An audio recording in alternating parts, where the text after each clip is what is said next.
வணக்கம் மக்களே, நான் உங்கள் இந்து. தினமும் புதிய புதிய தலைப்புல புதிய சிறப்பு விருந்தினரோட கருத்துக்களை நம்ம பார்த்துட்டு வரோம். அதுபோல இன்று பார்த்தீங்கன்னா நம்ம MN TV தொலைக்காட்சி வழங்கும் கல்வியியல் நிகழ்ச்சியில இன்று நமக்கான சிறப்பு விருந்தினர் யார் அப்படின்னு பார்த்தீங்கன்னா மாநில பொதுச் செயலாளர் கிருஷ்ணர் ஐயா அவர்கள். வணக்கம் ஐயா. வணக்கம். MN TV நேயர்களுக்கு தங்களை அறிமுகப்படுத்திக் கொள்ளுங்கள் ஐயா. MN TV நேயர்கள் அனைவருக்கும் வணக்கம். இன்றைய கல்வி விடியல் நிகழ்ச்சியில் பங்கு பெற்றமைக்கு MN தொலைக்காட்சியினுடைய நிர்வாகத்திற்கு வாழ்த்துக்களையும் நன்றியினையும் தெரிவித்துக் கொள்கிறோம். வருகின்ற புத்தாண்டு சிறப்பான ஆண்டாக அமைய 2025ஆம் ஆண்டு இறைவனை வேண்டிக் கொள்கிறோம். உங்கள் வார்த்தைக்கு ஏற்ப 2025ஆம் ஆண்டு அனைவருக்கும் மிகவும் சிறப்பாக அமையும் ஐயா. ஐயா, இன்று பார்த்தீங்கன்னா கல்வி விடியல் பற்றி நீங்கள் என்னங்க நினைக்கிறீங்க? இன்றைக்கு கல்வி என்பது மிகவும் முக்கியத்துவம் வாய்ந்தது. அனைவருக்கும் கல்வி, கட்டாய கல்வி, பெண்களுக்கான முக்கியத்துவம் வாய்ந்த கல்வி.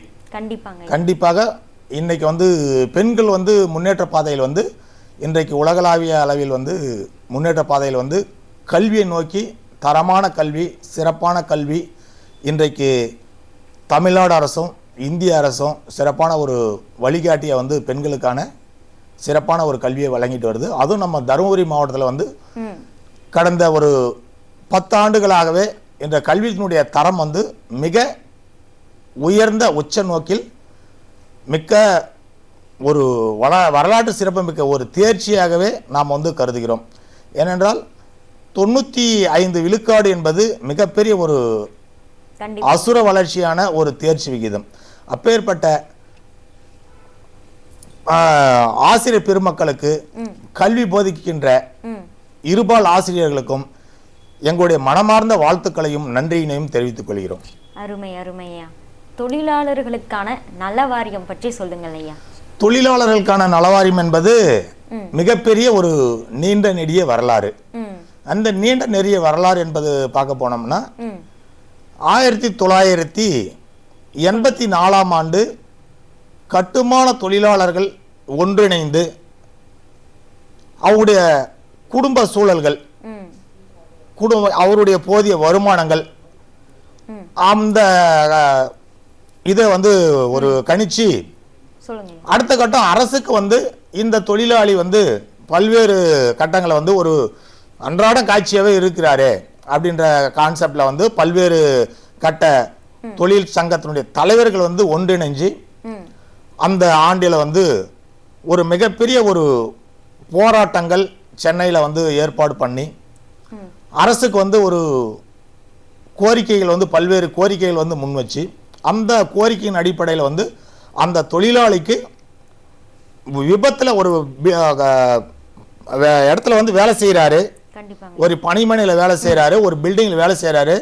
அது ஏதோ ஒரு தருவாயில் அவருடைய சூழல் இறக்க நேரிடுறது. அந்த குடும்பத்தை ஒரு பாதுகாப்பு இல்லாத சூழல் இருக்கு. அப்போ ஒரு 10,000 ரூபாய் நீங்க அந்த குடும்பத்தினுடைய தொழிலாளிக்கு வழங்கணும் அப்படின்னு மறைந்த முன்னாள் முதல்வர் எம்ஜிஆர் அவர்களுடைய காலகட்டத்தில் அனைத்து கட்டுமான தொழிலாளர்களும் ஒன்றிணைஞ்சு கோரிக்கை முன் வச்சு அன்றைய நாளில் மிகப்பெரிய ஒரு போராட்டங்கள், ஆர்ப்பாட்டங்கள், பல்வேறு சிறை கட்டங்கள், பல்வேறு சிறை சென்று பல்வேறு தொழிலாளர்கள் உயிர் நீர்த்த சம்பவங்கள்லாம் உண்டு.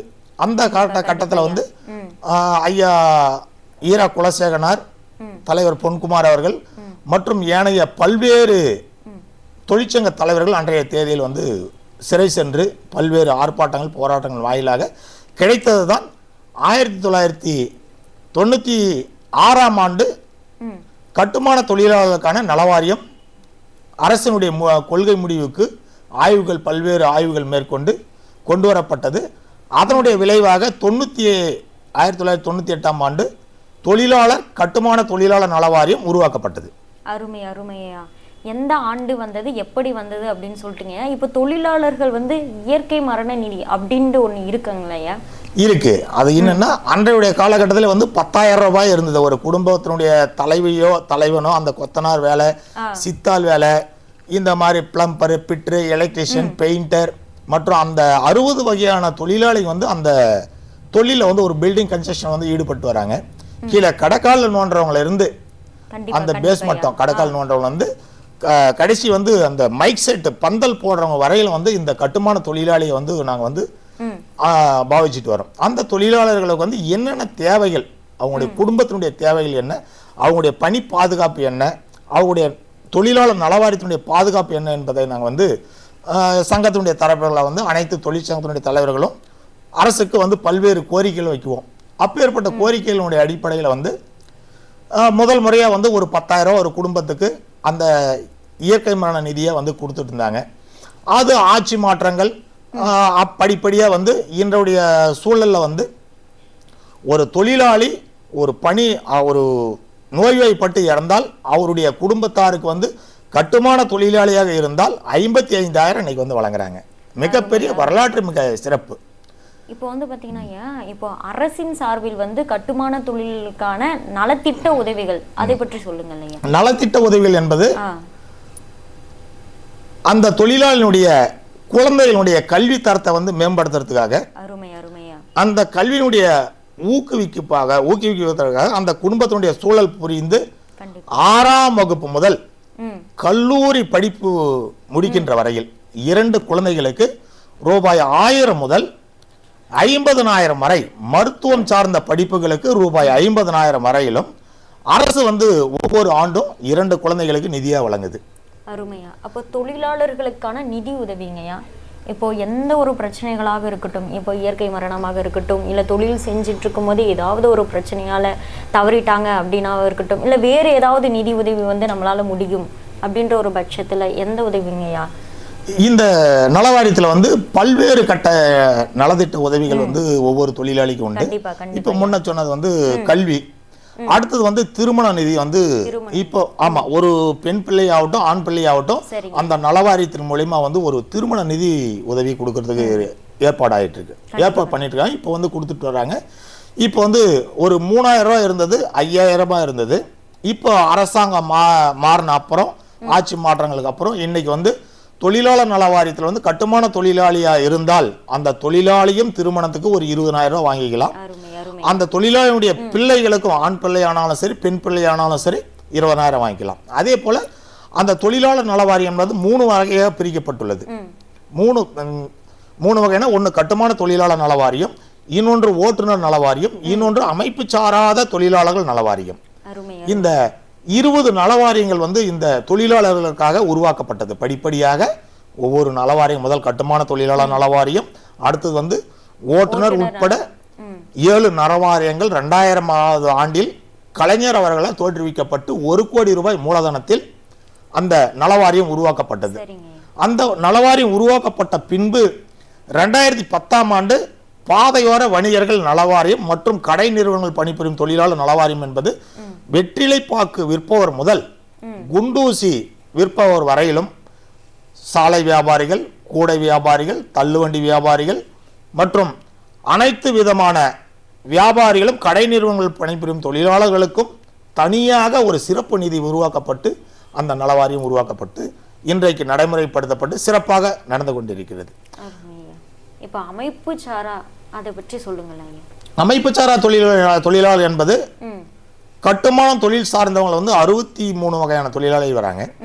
அதே போல மற்ற காய்கறி வியாபாரம் செஞ்சிட்டு இருக்க தொழிலாளிங்க, தையல் தொழிலாளிங்க, ஓவியம் பெயிண்டர் தொழிலாளிங்க, முடித்திருத்தும் தொழிலாளிங்க, இந்த மாதிரி பல்வேறு தொழில்கள் வந்து ஈடுபட்டுருவாங்க. சலவை தொழிலாளிங்க, அப்புறம் வந்து தறி, விசைத்தறி, கைத்தறி, இந்த மாதிரி எக்ஸட்ரா பூ கட்டும் தொழிலாளிங்க, கூடை பின்னும் தொழிலாளிங்க, இந்த மாதிரி பெண் ஆண் பெண் பேதம் இல்லாம அரசு வந்து அனைத்து தொழிலாளர்களும் ஒரு பாதுகாப்போடு அரணாக இன்றைக்கு நலத்திட்ட உதவிகள் வந்து வழங்கிட்டு வருதுங்க.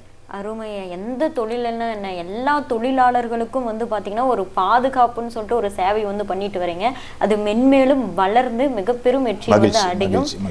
இதெல்லாம் தாண்டி இப்போ வந்து பொதுவா அனைத்து மாணவர்களுக்கும் தங்களுடைய நலவாரியத்தின் மூலமாக நடைபெறும் உதவிகள் பற்றி சொல்லுங்க. இந்த நலத்திட்ட உதவிகள் என்பது கல்விக்கு வந்து 6ஆம் வகுப்பு முதல் 6ஆம் வகுப்பு ரூபாய் 1000, 7ஆம் வகுப்பு ரூபாய் 1000, 8ஆம் வகுப்பு 1000, 10ஆம் வகுப்பு அமைப்பு சாரா நலவாரியத்தில் வந்து 1000 ரூபாயும், ஓட்டுநர் நலவாரியத்தில் 1000 ரூபாயும், கட்டுமான தொழிலாளர்களுக்கு 2,400 ரூபாய் தராங்க.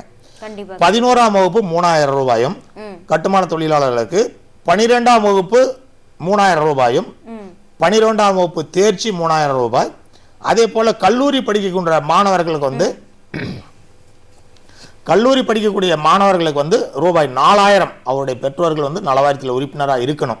இருந்து புதுப்பித்தல் சரியாக இருந்துச்சுன்னா 4000 தராங்க. 4000லேருந்து 50,000 வரலும் கட்டுமான தொழிலாளர்கள் வாங்கலாம். அந்த 50,000 என்ன என்பதுன்னா, சென்ற கல்வியாண்டில் வந்து ஒரு சட்டம் வந்து வகுக்கப்பட்டு மருத்துவம் சார்ந்த படிக்கக்கூடிய மாணவர்கள், ஏன்னா கட்டுமான தொழிலாளி வந்து அன்றைக்கு ஏழைப்பட்ட தொழிலாளர்கள், அன்றைக்கு ஒரு சிறு வருவாயை வச்சு அந்த குடும்பத்தை வந்து வாழ்ந்துட்டு வராங்க. அப்பேற்பட்ட குடும்பத்துக்கு வந்து தொழிலாளர் நலத்துறை சார்பில் ஏதாவது மிகப்பெரிய ஒரு சிறந்த ஒரு நிதியை வந்து வழங்கணும் அப்படின்ற இன்னைக்கு வந்து கல்வித்தரம் என்பது மிகப்பெரிய ஒரு முக்கிய ஸ்தலமா இருக்கு. இப்போ வந்து அனைத்து மாணவர்களும் அந்த நீட்ல வந்து போயிட்டு தேர்ச்சி பெற்று அனைத்து கல்லூரிகளுக்கு வந்து போறாங்க, போயிட்டு படிக்கிறதுக்கு போயிட்டு இருக்காங்க. அப்பேற்பட்ட கல்வியில் சேர்ந்த மாணவர்களுக்கு வந்து எம்பிபிஎஸ், ஐஐடி, எம்ஐபி அந்த கல்வி படிப்பு வந்து பயிலக்கூடிய மாணவர்களுக்கு வந்து 50,000 பிளஸ் முழு செலவையும் வந்து தொழிலாளர் நல வாரியமே எடுத்துக்குதுங்க.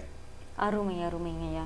இப்போ இதை தொடர்ந்து வந்து பார்த்தீங்கன்னா 2006ஆம் ஆண்டு எடுத்து வரப்பட்ட சாலை வியாபாரிகளுக்கான நலத்திட்டத்தை பற்றி சொல்லுங்கள் ஐயா. சாலை வியாபாரிகளுடைய நலத்திட்டங்கள் வந்து பார்க்கணும்னா, இன்றைக்கு வந்து உலகளாவிய அளவில் வந்து வியாபாரம் என்பது சாலைகள் வியாபாரத்தில் தான் வந்து முக்கியத்துவம் கொடுப்பாங்க. கண்டிப்பா. ஏன்னா சாலை வியாபாரம் என்பது அன்றாட பொருட்களை, தரமான பொருட்களை காலை மற்றும் மாலை நேரங்களில் சாலையோரங்களில் பொதுமக்களுடைய சேவைக்காக, நலனுக்காக குறைந்த விலையில் விற்பனை செய்ய வருபவர்கள் தான் சாலை வியாபாரிகள். அப்பேற்பட்ட சாலை வியாபாரிகளுக்கு பல்வேறு உலகளாவிய நாடுகளில் பல்வேறு சட்டங்கள் வந்து இயற்றப்பட்டுள்ளது. அப்பேற்பட்ட சட்டங்களும் நம்மளுடைய இந்தியாவில் வந்து கொண்டு வரணும் அப்படின்னு வந்து அன்றைய 2026ஆம் ஆண்டினுடைய ஆட்சியாளர்கள் 2006ஆம் ஆண்டுடைய ஆட்சியாளர்கள் கருத்தில் கொண்டு இந்தியாவில் உள்ள 28 மாநிலங்களிலும் ஆய்வுகள் மேற்கொண்டு அந்த ஆய்வுகளின் அடிப்படையில் இந்த சாலை வியாபாரிகளுக்கு உண்டான கட்டமைப்பு உருவாக்கப்பட வேண்டும், அவர்களை சாலை வியாபாரிகளாக அடையாளப்படுத்தப்பட வேண்டும் என ஒரு ஆய்வுகள் மேற்கொண்டு 2009ஆம் ஆண்டு தான் அது வந்து நடைமுறைக்கு வந்துச்சுங்க. அந்த நடைமுறைக்கு வந்த பட்சத்தில் வந்து அந்த தொழிலாளிகளுக்கு உண்டான ஒரு அடையாள அட்டை, ஏன்னா சாலை வியாபாரிகள்னா ஒரு நபர்னா ஒரு அடையாளப்படுத்த தேவை. அந்த அடையாள அட்டை 2009 கொடுத்துருந்தாங்க. அந்த அடையாள அட்டைப்படி அந்த வியாபாரிகளுக்கு உண்டான அந்த பணியிட பாதுகாப்பு, ஏன்னா இந்த இடத்துல வந்து ஒரு சாலை வியாபாரிகள் போக்குவரத்துக்கும் பொதுமக்களுக்கும் இடையூறு இல்லாம இந்த பகுதியில வந்து 25 நபர் வந்து தொழில் செஞ்சுக்கலாம் அப்படின்னு மாநகராட்சி, காவல்துறை மற்றும் குடியிருப்பு பகுதி சார்ந்த வெயிண்டிங் கமிட்டி வந்து அதுல கொண்டு வந்திருக்காங்க. அந்த வெயிண்டிங் கமிட்டின்றது 5 ஆண்டுக்கு ஒரு முறை வந்து தேர்தல் மூலமா தேர்வு செஞ்சு நகராட்சி, மாநகராட்சி, பஞ்சாயத்து, டவுன் பஞ்சாயத்து மூலமா தேர்வு பண்ணி வந்துட்டு இருக்காங்க. இந்த காலகட்டத்தில் வந்து பார்த்தீங்கன்னா பாதுகாப்பு அப்படின்றது ரொம்ப முக்கியமான ஒன்றாவே கருதப்படுகிறதுங்க. அந்த மாதிரி வந்து பார்த்தீங்கன்னா சாலை வியாபாரிகளுக்கான பாதுகாப்பு திட்டம் அதை பற்றி கொஞ்சம் சொல்லுங்கள். சாலை வியாபாரிக்கு உண்டான பாதுகாப்பு திட்டம் என்பது முதல்ல வந்து அந்த தொழிலாளி நான் என்ன தொழில் செய்யறேன்னு ஒரு அடையாள அட்டை சாலை வியாபாரிகளுக்கு. அடுத்தது வந்து அந்த இடத்துல வந்து தொழில் செய்யறதுக்கு உண்டான இடஒதுக்கீடுகள் வந்து மத்திய மாநில அரசனுடைய உத்தரவு இருக்கு, ஹைகோர்ட்டினுடைய உத்தரவு இருக்கு. இந்த தொழிலாளிக்கு இந்த போக்குவரத்துக்கும் பொதுமக்களுக்கும் இடையூறு இல்லாத இடத்துல வந்து நீங்க வந்து அவங்களுக்கு வந்து இடஒதுக்கீடு செஞ்சு தரணும், இந்த இடத்துல வந்து சரியா இருக்கும் அப்படின்னு வந்து ஒதுக்கீடு செஞ்சு தரணும். அந்த ஒதுக்கீடின் அடிப்படையில் வந்து அவங்களுக்கு வந்து இன்றைக்கு தொழில் செய்யறனா ஒரு மூலதனம் வேணும். அந்த மூலதனம் என்பது வங்கியின் மூலமாக 10,000 முதல் வங்கி கடன் ஏற்பாடு பண்ணி கொடுத்துட்டு இருக்காங்க. 10,000 ரூபாய் கட்டி முடிச்சுட்டு அடுத்து 20,000 வாங்கலாம், 20,000 கட்டி முடிச்சா 40,000 வாங்கலாம்.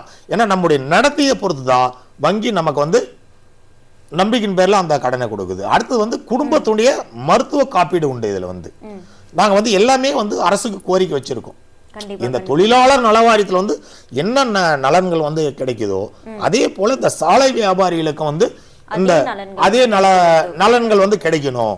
அவங்களுடைய மருத்துவம் தரமான அந்த இடம் வந்து தூய்மை பகுதியா இருக்கணும், தொழில் செய்யக்கூடிய இடம் வந்து தூய்மை பகுதியா இருக்கணும், பணி பாதுகாப்பா இருக்கணும். ஏன்னா அந்த இடத்துல வந்து எங்களுக்கு பணி பாதுகாப்பு தூய்மை பகுதி கேட்கறோம்னா இன்னைக்கு வந்து பெண் தொழிலாளர்கள் வந்து வியாபாரிகள் வந்து நிறைய பேர் தான் இன்னைக்கு வந்து குடும்பத்தை வந்து காப்பாத்திட்டு வராங்க. இன்னைக்கு வந்து முழுக்க முழுக்க பெண் தொழிலாளர்கள் தான், வியாபாரிகள் தான் அந்த குடும்பத்தை வந்து காப்பாத்திட்டு வராங்க. அப்பேற்பட்ட தொழிலாளி வியாபாரிகள் வந்து ஒதுங்கக்கூடிய இடங்கள் வந்து அதிகப்படியா இல்லை. அவங்களுக்கு வந்து சுகாதார அடிப்படையில் அந்த இடத்துல வந்து 25 பேருக்கான சுகாதாரம் ஏற்பாடு பண்ணி சொல்லியிருக்கோம். பணி பாதுகாப்பு, அடையாள அட்டை இருக்கு, இன்னும் எக்ஸெட்ரா நாங்கள் அரசுக்கு வந்து பல்வேறு கோரிக்கைகள் வந்து வச்சுட்டு வரோம். இது நாஸ்விக் அமைப்பின் மூலிமா இந்திய அளவில் வந்து செயல்பட்டு வருது. சாலையோர பாதுகாப்பு கூட்டமைப்பு. நிச்சயமாக. இது தொடர்ந்து வந்து பார்த்தீங்கன்னா இந்த காலகட்டத்தில் பைக் டாக்ஸிங்னு சொல்லிட்டு பெண்களுக்கான பாதுகாப்பு, அதை பற்றி கொஞ்சம் சொல்லுங்கள் ஐயா. இப்போ என்னன்னா, இன்னைக்கு வந்து எல்லாமே வந்து ஒரு விஞ்ஞான மோகமாக ஆகிப்போச்சு. அப்படின்றப்ப காலப்போக்கில் வந்து உலகளாவிய நாடுகளில் வந்து ஒவ்வொரு துறையும் வந்து ஓட்டுநருக்கான ஒரு வல்லமையை வந்து கொடுத்துட்டு வராங்க. அப்பேற்பட்ட இது வந்து புரட்சியை வந்து ஏற்படுத்தக்கூடிய ஒரு போக்குவரத்துல வந்து இன்னைக்கு வந்து பஸ் போக்குவரத்து இருக்கு, கார் போக்குவரத்து இருக்கு, டூ வீலர் போக்குவரத்து இருக்கு, ஆட்டோ ஓட்டுநர் போக்குவரத்து இருக்கு. இந்த வந்து போக்குவரத்துகள்லாம் மீறி பைக் டாக்ஸி, அதாவது கால் டாக்ஸியில் போனால் இன்ன ரேட் இருக்கு, ஆட்டோவில் போனால் இன்ன கட்டணம் இருக்கு, பஸ்ஸில் போனால் இன்ன கட்டணம் இருக்கு. இதுக்கு ஒரு டைமிங், அதாவது இந்த ஒரு இடம் வந்துட்டு ஒரு இடத்துல வந்து நம்ம போய் சேர்றது வந்து ஒரு டைமிங் இருக்கு. அந்த டைமிங்கை வந்து வெகுவாக குறைக்கவும் நம்ம வந்து சிம்பிளா இன்னைக்கு வந்து ஒரு ஜாலியாக போகணும் அப்படின்னு வந்து பைக் டாக்ஸியை வந்து அறிமுகப்படுத்தினாங்க. உலகளாவிய நாட்டில் வந்து பைக் டாக்ஸியை வந்து அறிமுகப்படுத்தினாங்க. அந்த அறிமுகப்படுத்தினுடைய மோகம் இந்தியாவுடைய தாக்கத்தில் வந்துடுச்சு. அப்பேற்பட்ட அந்த பைக் டாக்ஸினுடைய இது வந்து செயலி வந்து உருவாக்கப்பட்டு இன்றைக்கு பல்வேறு சிரமங்கள் வந்து பெண்களுக்கு வந்து பாதுகாப்பு இல்லை அந்த பைக் டாக்ஸியில் வந்து. அது ஏன்னா இன்னைக்கு வந்து ஒரு 12 மணிக்கு ஒரு பெண் வந்து ஒரு பைக் டாக்ஸி புக்கிங் போடுறாங்க. புக்கிங் பண்ணிட்டு அவர் ஏதோ ஒரு இடத்துக்கு வந்து ஒரு 10 கிலோமீட்டர் 20 கிலோமீட்டர் போக வேண்டிய சூழல் இருக்கு. அப்போ வந்து அந்த பெண் வந்து தன்னந்தனிமையாக தான் போகக்கூடிய சூழல் இருக்கு. முழுக்க முழுக்க இந்த பைக் டாக்ஸி வந்து இந்தியாவிலேயோ தமிழ்நாட்டிலேயோ வந்து தடை பண்ணி ஆகணும். ஆமா, ரைட். இதெல்லாம் தொடர்ந்து தொழிலாளர்களுக்கான வீட்டு வசதி திட்டம், அதை பற்றி கொஞ்சம் சொல்லுங்க. வீடு கட்டும் தொழிலாளி, கட்டுமான தொழிலாளி வீதியிலே உறங்குகிறான் என்ற ஒரு முழக்கத்தோடு ஏற்கனவே சொல்லி இருந்தாங்க இல்லையா, 1984ஆம் ஆண்டு கோஷம். கண்டிப்பா கண்டிப்பா அன்றைக்கு முழக்கமிட்ட ஒரு தொழிலாளியினுடைய மனக்குமரல் தான் 2024ஆம் ஆண்டு 22ஆம் ஆண்டு ஒரு கட்டுமான தொழிலாளர்களுக்கான ஒரு குடியிருப்பு அவசியம் அவர்களுக்கு தேவை. இன்றைக்கு எவ்வளவுதான் வந்து கஷ்டப்பட்டு நாள் முழுக்க புருஷன் முடிஞ்சாது 2 பேரும் கஷ்டப்பட்டு இருந்தாலும் அந்த குடும்பத்தினுடைய பிள்ளைகள் வந்து 2 பேர் 3 பேர் இருப்பாங்க. அந்த குடும்பத்தை பராமரிக்கிறதுக்கு அவங்களுக்கு வந்து சரியா போயிடுது. அப்போ வந்து அந்த தொழிலாளி வந்து ஒரு நிலையான ஒரு வீடோ ஒரு நிரந்தரமான ஒரு இடமோ இல்லை அவங்களுக்கு வந்து. எப்பேற்பட்ட தொழிலாளி இருந்தாலும் வாடகை வீட்டில் தான் இருக்கணும். இன்னைக்கு வந்து மக்களுடைய பெருக்கத்தினுடைய அடிப்படையில் வந்து இன்னைக்கு வந்து குடும்பம் வந்து பெருசாகுதுங்க. இப்போ அப்பா இருக்காரு, அப்பாவுக்கு 2 பிள்ளைங்க, 2 பிள்ளைங்க கல்யாணம் ஆச்சுன்னா அந்த ஒரே குடும்பத்தில் இருக்க முடியாது, வீட்டிலே இருக்க முடியாது. அப்பேற்பட்ட இதை வந்து வேற அவங்க ஏதாவது ஒரு இடத்துல வந்து ஒரு வீடு கட்டு நிலையா வந்து ஒரு வீடு வந்து தேவை அவங்களுக்கு வந்து. அப்பேற்பட்ட கணக்கில் கொண்டு 2021ஆம் ஆண்டு தலைவர் பொன்குமார் அவர்கள் பொறுப்பேற்ற பின்பு பல்வேறு சீர்திருத்தங்கள் இந்த தொழிலாளர் நலவாரியத்தில் வந்து கொண்டு வந்துட்டு இருக்காரு.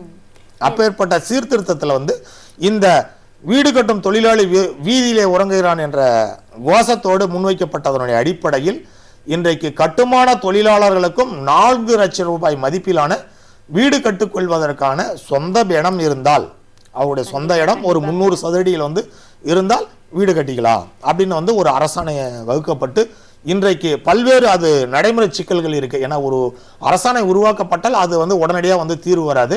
பல்வேறு நடைமுறை சிக்கல் இருக்கு. வருகின்ற 29ஆம் தேதி கோவையிலே நடைபெறுகின்ற மாநாட்டில் தொழிலாளர் நலத்துறை அமைச்சர் மற்றும் தொழிலாளர் வாரியத்தினுடைய தலைவர் மற்றும் ஏனைய அமைச்சர் பெருமக்கள் மற்றும் சட்டமன்ற பாராளுமன்ற அமைச்சர் உறுப்பினர்களும் கலந்து கொள்ள உள்ள நிலையில் ஒரு சிறப்பான ஒரு தெளிவான ஒரு திட்டங்களை அறிவிக்க உள்ளார்கள். மிக ஒரு மகிழ்ச்சிகரமான செய்தியாக நாம் பார்க்கிறோம். அருமை. ஏன்னா இப்போ வந்து இந்த காலகட்டத்தில் வந்து பார்த்தீங்கன்னா எல்லாருடைய கனவு தனக்கென ஒரு சொந்த வீடு அப்படின்றதுதான் பல்வேறுடைய கனவாகவே இருந்துட்டு வருது இல்லைங்களா? அந்த மாதிரி கனவுகளை வந்து நிறைவேற்ற உங்களுடைய பணி மென்மேலும் வளர வேண்டும் என்று மனதார வாழ்த்துக்கிறேன் ஐயா. பாராட்டக்கூடிய ஒரு விஷயம் ஐயா. இதெல்லாம் தொடர்ந்து தொழிலாளர் அந்த பயிற்சி மையம் எங்க இருக்கிறது, அதனுடைய பணிகள் மற்றும் பயன்கள் பற்றி சொல்லுங்கள் ஐயா. அதாவது இன்னைக்கு வந்து ஒரு தொழிலாளி வந்து ஒரு பில்டிங் வந்து ஒரு கான்ட்ராக்ட் எடுத்து வேலை செய்யறாருன்னா அவருக்கு வந்து அந்த பில்டிங்குடைய செய்யக்கூடிய தொழில் நுணுக்கம் வேணும். கண்டிப்பா கண்டிப்பா. இன்றைய சூழலுக்கு ஏற்றவாறு பசுமை கட்டிடங்களை கட்டவோ மற்றும் தரமான ஒரு பொருட்களை கொண்டு ஒரு தரமான வேலைப்பாடுகளை செய்யவோ ஒரு பயிற்சி தேவை. அப்பேற்பட்ட பயிற்சி நிறுவனமானது 2010ஆம் ஆண்டு கலைஞர் அவர்களால் உருவாக்கப்பட்டு தையூர் அன்றையுடைய 50 லட்சம் ரூபாய் மதிப்பீட்டிலே தையூர் செங்கல்பட்டு மாவட்டத்தில் தையூர் என்ற பகுதியில் வந்து ஒரு சிறப்பான ஒரு பயிற்சி மையத்தை நிறுவி ஒரு மிகப்பெரிய ஒரு வலுவான தொழிலாளர்கள் பயிற்சி கூடிய ஒரு வல்லுநர்களை கொண்டு உருவாக்கப்பட்டது. அந்த பயிற்சி மையத்தில் இன்றைக்கு தமிழக அளவில் உள்ள கட்டுமான தொழிலாளர்கள் ஆயிரக்கணக்கான தொழிலாளர்கள் வந்து இன்னைக்கு பயிற்சி பெற்று சான்றுகள் பெற்று பல்வேறு நிறுவனங்கள் வந்து இன்னைக்கு ஒப்பந்த முறையில் அடிப்படையில் வந்து பில்டிங் எடுத்து வேலை பார்த்துட்டு இருக்காங்க. மகிழ்ச்சி. அருமை அருமை. இப்போ வந்து பாத்தீங்கன்னா மை தருமபுரி அறக்கட்டளை பற்றி கொஞ்சம் சொல்லுங்கள் ஐயா. ஏன்னா இப்போ வந்து தருமபுரின்னு வந்து பார்த்தாவே நிறைய பேர் பேசக்கூடிய ஒரு விஷயம் வந்து மை தருமபுரி அறக்கட்டளை, அதை பற்றி கொஞ்சம் சொல்லுங்கள் ஐயா. மை தருமபுரி அறக்கட்டளை என்பது தொடர்ச்சியாக இன்றைக்கு 2011ஆம் ஆண்டிலிருந்து செயல்பட்டு கொண்டிருக்கிறது. அந்த அமைப்பானது பல்வேறு கட்டங்களில் ஏழை எளிய மக்களுக்கு உதவி செய்து கொண்டு வருகின்ற காலகட்டத்தில் கொரோனா என்பது நம்ம யாருமே வந்து வாழ்நாளில் வந்து மறக்கக்கூடிய சூழல் இல்லை. அப்போ அந்த இருள் சூழ்ந்த நேரத்திலேயே வந்து மை தருமபுரி அறக்கட்டளை என்பது 2020 முதல் கொரோனா காலகட்டத்திலும் பின்பு 2வது கொரோனா காலகட்டத்திலும் பல்வேறு உதவிகள், ஏன்னா நாங்களே வந்து வீட்டோட தான் இருப்போம். அந்த நேரத்தில் வந்து வீட்டோட இருப்போம்னா சில சூழல்கள் அப்புறமா வந்து இந்த மை தருமபுரி அமைப்பினுடைய நிறுவனர் சதீஷ் அவர்களுடைய அறிமுகம் கிடைச்சது, செயலாளர் தமிழ்ச்செல்வனுடைய அறிமுகம் கிடைச்சது. அவர்கள் மூலமா அதாவது என்னாலும் இயன்ற அளவுக்கு நான் செய்ய முடியும், சமூக பணிகளை வந்து நாங்களும் எங்களை அர்ப்பணிச்சுக்கிறோம் அப்படின்னு கடந்த 4 ஆண்டு காலமாக வந்து கொரோனா காலகட்டத்திலிருந்து இன்றைய வரையிலும் பல்வேறு ஆக்கப்பூர்வமான பணிகளை மை தருமபுரி அமைப்புடன் இணைந்து செயல்பட்டு கொண்டு வருகிறோம். அப்பேற்பட்ட அந்த கொரோனா காலகட்டத்தில் நோய்வாய்ப்பட்ட அந்த கொரோனா காலகட்டத்தில் தாக்கம் ஏற்பட்ட உறுப்பினர்களுக்கு தொழிலாளிகளுக்கு அவருடைய இல்லத்திலே சென்று மருந்து மாத்திரைகள் வழங்குவது, அந்த கபசு குடிநீர் வழங்குவது, உணவு பொட்டலங்கள், ஏன்னா உணவில்லையெனில் ஜெகத்தை அழித்து விடுவான் என்பது பழமொழி. ஒவ்வொரு குடும்பத்துக்கும் அந்த யார் வந்து தகவல் சொன்னாலும் அந்த நேரத்தில் வந்து தன்னையே பாதுகாப்பு இல்லைனாலும் அந்த நபரை வந்து பாதுகாக்கணுன்ற நோக்கோடு அவர்களுக்கு வந்து உணவு, மருந்து, கபசூர குடிநீர் இதெல்லாம் வந்து முறையாக கொடுத்துட்டு வந்தோம். இது எல்லாம் ஒரு புறம் இருக்க, இன்னைக்கு அந்த நோய் தாக்கத்தில் வந்து பல்வேறு உயிர்கள் வந்து பலியாயிடுச்சு.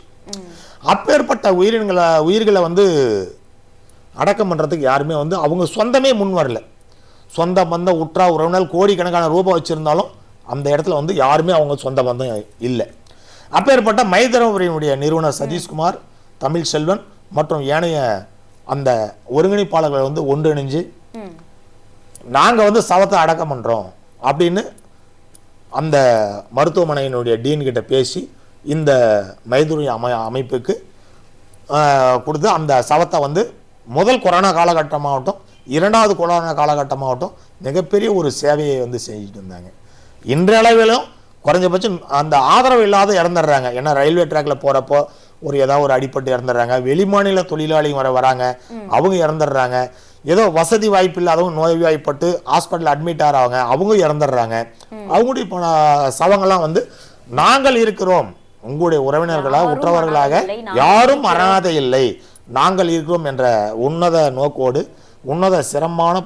சிறந்த ஒரு பணியாக அந்த பணியை வந்து இன்னைக்கு 100க்கு மேற்பட்ட அந்த புனித உடல்களை வந்து மை தருமபுரி அமைப்பு வந்து ஒரு பணியாக வந்து அடக்கம் செய்கிறதுல செஞ்சுட்டு வந்திருக்கேன். கண்டிப்பாங்க. அனைவருடைய ஆறுதல் மறுபெயர் தான் மை தருமபுரி அறக்கட்டளை அப்படின்ட்டு மிக அருமையாக வந்து சொன்னீங்கய்யா. இதை தொடர்ந்து உங்களுக்கு எப்போதுங்க அந்த சமூகத்தின் மீதான ஒரு அக்கறை அப்படின்ற எந்த தருணத்தில் உங்களுக்கு வந்து அது மீது நான் அதிக பற்று வந்து ஒன்று எடுத்து வரப்பட்டதுங்க ஐயா? ஏன்னா என்னுடைய சமூக பணி என்பது கடந்த 30 ஆண்டு காலமே நான் வந்து செஞ்சுட்டு வரேன்.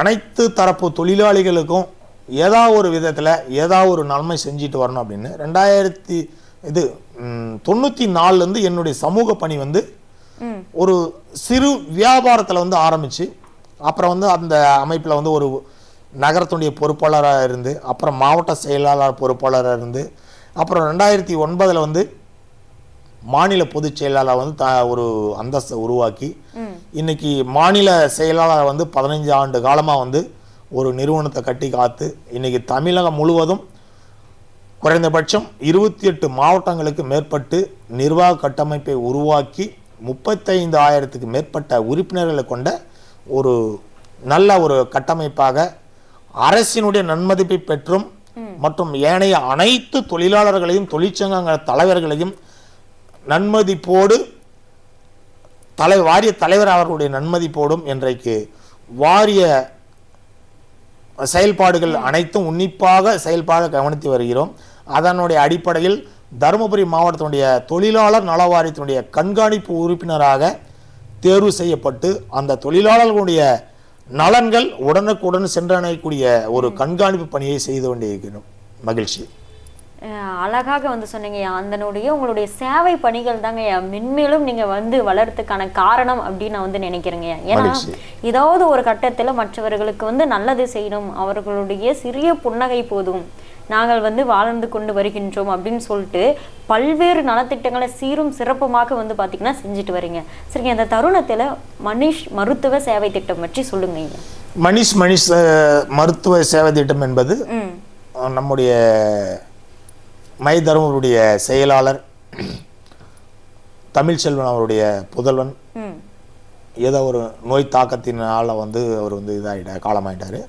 அவருடைய நினைவாக ஆண்டுக்கு 2 முறை 3 முறை ஏழை எளிய மக்களுக்கு, மலை கிராமங்களில் உள்ள மக்களுக்கும், குக்கிராமங்களில் உள்ள மக்களுக்கும் மற்றும்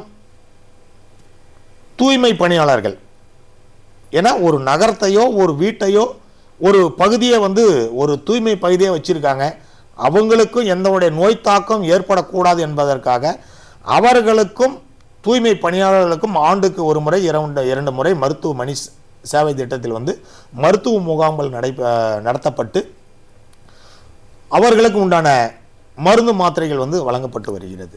இது வந்து ஒரு சிறப்பான ஒரு திட்டமாக நாங்கள் வந்து உண்மையாக வந்து மனசார கருதுறோம். இது வந்து அருமையான வரிகள் ஐயா. இப்போ வந்து தூய்மை பணியாளர்களும் தூய்மையாக இருக்க வேண்டும் என்ற உங்கள் எண்ணம் மிகவும் தூய்மையாக இருக்கிறது ஐயா. இதை தொடர்ந்து வந்து பார்த்தீங்கன்னா நுகர்வோர் பற்றி உங்களுடைய கருத்துக்கள் ஐயா. நுகர்வோர் அறிந்திடு விழித்திடு செயல்படு. அருமை அருமையா. அறிந்திடு என்பது ஒரு செயலுடைய திட்டத்தை வந்து அறிஞ்சிக்கணும். விழித்திடு அந்த செயல் திட்டத்தினுடைய விரிவாக்கத்தை வந்து விரிவாக வந்து தெரிஞ்சுக்கணும். செயல்படு அந்த என்ன நம்ம வந்து தெரிஞ்சுக்கிட்டோம், அதை வச்சு நம்ம செயல்பாட்டு கொண்டு வரணும். அப்படியேப்பட்ட என்பது இன்றைக்கு எங்கும் கலப்படம், எதிலும் கலப்படம். இன்றைக்கு கலப்படம் இல்லாத பொருட்களே இல்லை. தங்கம் முதல் தகரம் வரை இன்னைக்கு தங்கத்திலும் கலப்படம் உண்டு, தகரத்திலையும் கலப்படம் உண்டு.